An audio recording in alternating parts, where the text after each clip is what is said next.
Hi, my name's Dale. I'm going to be winterizing my evap cooler today. And I'm going to start by actually disconnecting the water supply and then the electricity supply. First, let's go and disconnect the electricity at the breaker box. Okay, now that that's done, I'm going to make sure the power inside is turned off at the switch. So now I've got no power to the unit. I'm going to disconnect the water right now. Turn off the water as it comes out. Once it's off, you don't want to disconnect this. I covered the opening here to keep it clean over the winter, just to make sure I don't get any bugs or dirt or anything in there. And it always stays clean.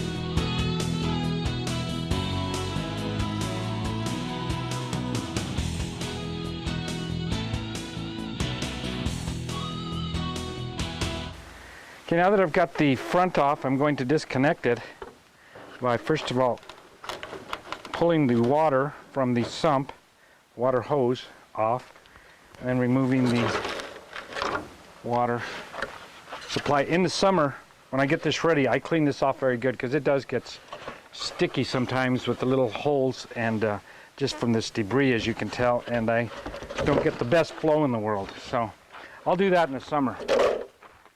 As far as getting these things out, it's just a matter of taking the pressure linings off.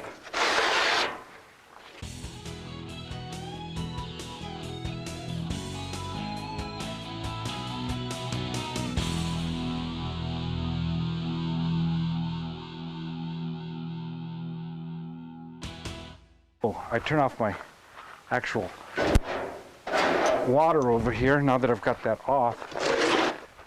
I use 2 wrenches.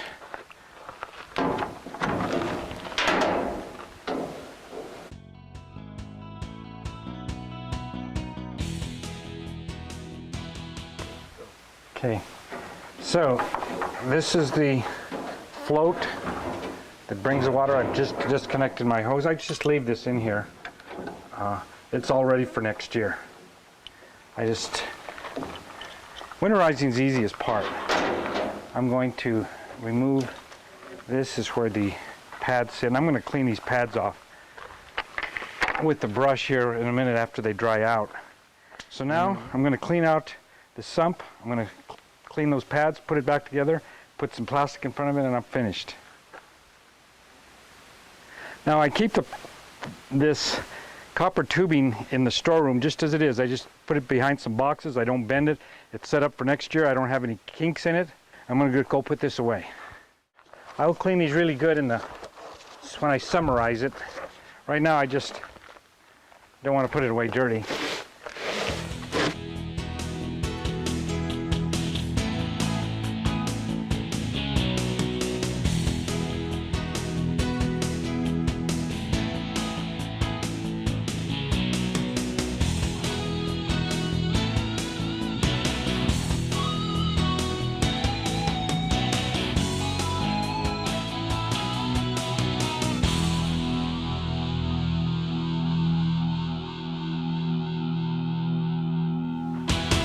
And this tube that was connected to the top supplying my rigid media with water and then dripping down and cooling it while the cool air gets sucked in, I'm going to disconnect it. As you notice, I've got the pads out of the way. I'm going to get this tube and just want to empty this. I'm going to take the water out of the sump, maybe sweep it, spray it a little bit. It doesn't have to be real clean for the winter, but I will do a very good job come summertime. So I'm going to go turn on the pump to get that going. Here it is. I have netting around the bottom of the pump to keep the debris from getting sucked up there and clogging my pump. It'll keep the big stuff out. The little stuff will still get in there sometimes, but it's never caused any problem. I don't bleed off any of my water, either continuously or intermittently. Once it's in here, it pretty much gets recycled. The float takes care of any evaporation I may have, and it keeps it at a steady level. And I really don't have. Here's the bleed cap. As you can see, I don't have it connected, but you could connect a bleed line to there and get fresh water continuously or even intermittently with this special timed motor. Okay, looks like I got as much water as I'm going to get. I'm going to go turn off the pump. Got a lot of mud in here, silt. This breaks it up, puts it into solution. Then maybe I'll turn my pump back on to get it off.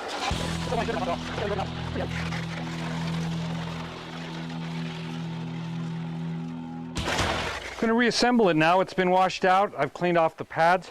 This is the plastic assembly part that sits on the bottom that the rigid pads sit on. Notice that it's in the back so that they can sit right there on top and in front. Then I will carefully set these back in, just like that, making sure they go all the way over.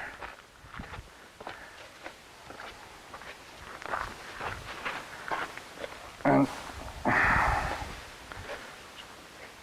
dropping down into position now so that they don't move around.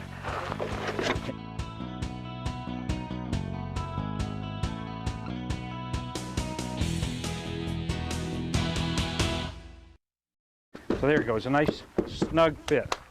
And I'll probably put this hose back on it too, just to keep the bugs out of it.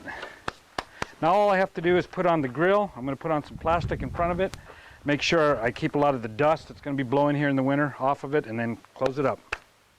This is always a pain, especially because it's always windy.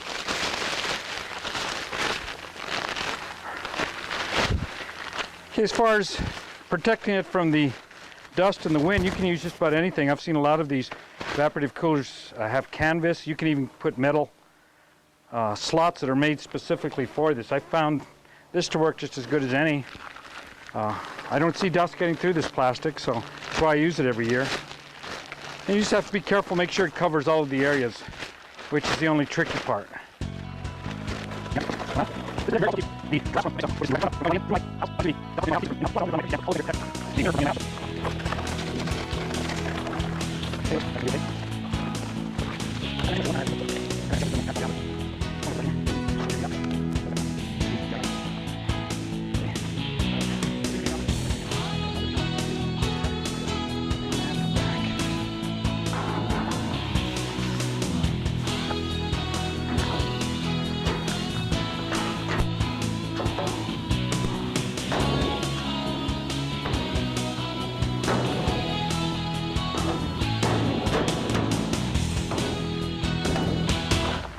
There we go.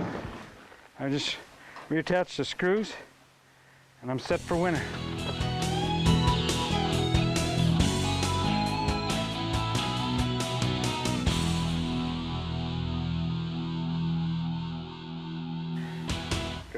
Here's where the cookie sheet damper goes. You just remove that,